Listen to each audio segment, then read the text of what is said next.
In the last few weeks and months, we have been learning about the life and ministry of Jesus in the Gospel of Matthew, and it's been marvelous, hasn't it? We have listened to his teaching and preaching.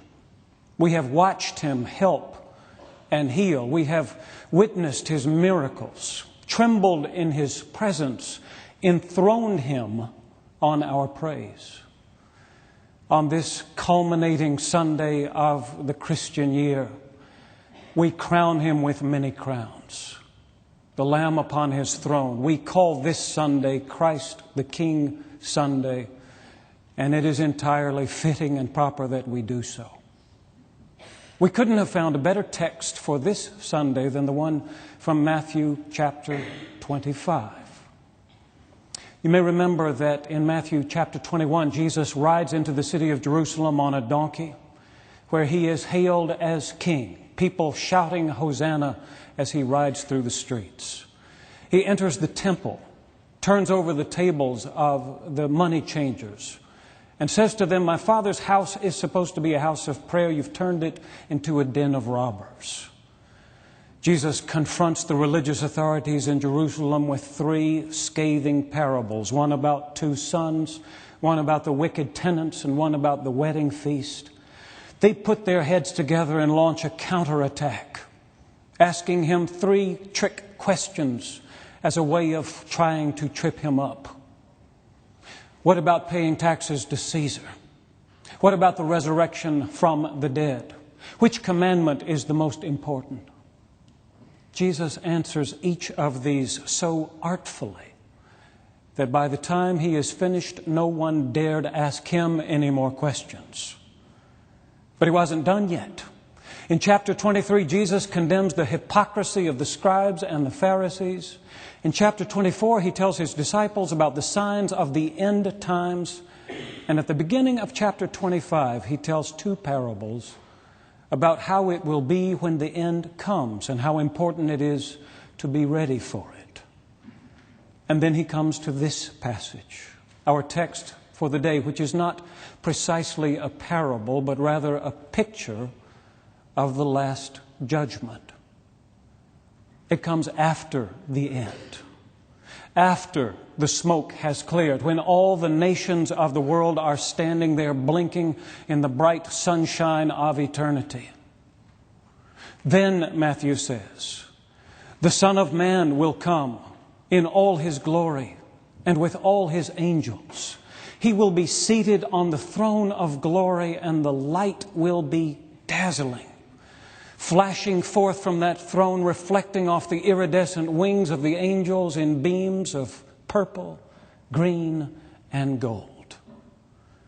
And then all those people will line up in front of the throne, and the judgment will begin. In one wonderful or terrible moment, each one of them will look the king in the eye. And with a flick of his gaze, with a nod of his head, he will send them to one side of the throne or the other. When the judgment is finished, he will announce the verdict. And you know how it goes. To those on his right, the sheep, he will say, "Come, you that are blessed by my Father, inherit the kingdom prepared for you from the foundation of the world." But to those on his left, the goats, he will say, "Depart from me, you that are accursed, into the eternal fire prepared for the devil and his angels." And the difference between the sheep and the goats, between heaven and hell, is that the sheep looked on the suffering of the world with compassion, and the goats did not. What surprises me is how surprised they all are by the verdict. The sheep say, "Lord, when did we see you in need and help you?" And the goats say, "When did we see you and not help you?" And in their question, the importance of seeing begins to emerge. The king says, "I was right there.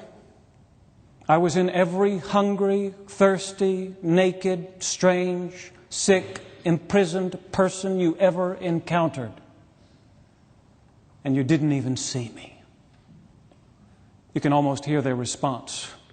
Lord, if we had seen you, if we had known it was you, we would have responded differently. We would have welcomed you with open arms. We would have accepted you as the King that you are, which is exactly what Jesus doesn't want. He doesn't want us to treat Him differently than we treat everybody else. He wants us to treat everybody as we would treat Him. That's what He wants. That's why He comes to us, Christ the King, in the disguise of those who are hungry and thirsty and naked and strange and sick and in prison. He identifies so closely with them that the way we respond to them is the way we respond to Him. And always, always, He is watching us to see what our response will be if we can look on the suffering of the world and respond with compassion. Let me say just a word about that. Those scribes and Pharisees Jesus was arguing with lived by the words of Leviticus 19:2, in which God says, "You shall be holy, for I, the Lord your God, am holy." It was their motto, their watchword, their mission statement, if you will. And they thought of holiness as separation from anything unclean. They believed that in the final judgment, God would separate people into two groups, the pure and the impure. Some people still approach religion that way, thinking that what matters in the end is how holy we were. But if you look at the ministry of Jesus, you can see that for Him there is something even more important than purity, and that is compassion. He watches us to see if we will look on the suffering of the world and respond to it. In His own ministry, He did it over and over again. In Luke 6:36, He says, "You shall be compassionate as your Father in heaven is compassionate." It is so much like that verse in Leviticus 19, it seems obvious that Jesus has taken that verse and twisted it into some new shape for the sake of His disciples.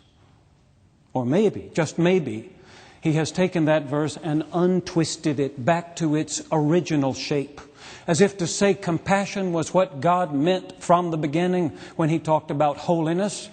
It's only these scribes and Pharisees who have twisted it into some sort of purity contest.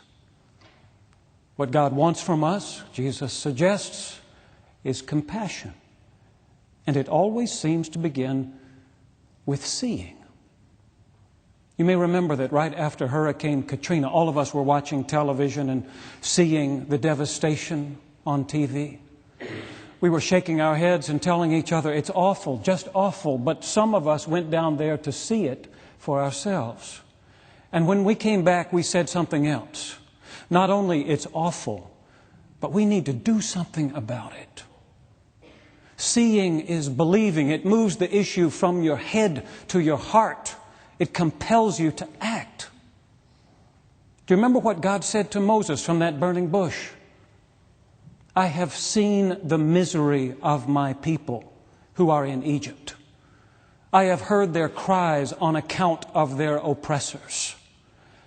Indeed, I know their suffering, and I have come down to deliver them from the Egyptians. God sees, He hears, He knows, He does something about it, but it begins with seeing. It always begins with seeing. When did we see you hungry and feed you? The sheep ask the king. When did we see you thirsty and give you something to drink? They keep asking, when did we see? And the king says, every time you saw the need of the least of these, my brothers and sisters, every time you responded with compassion, you did it unto me.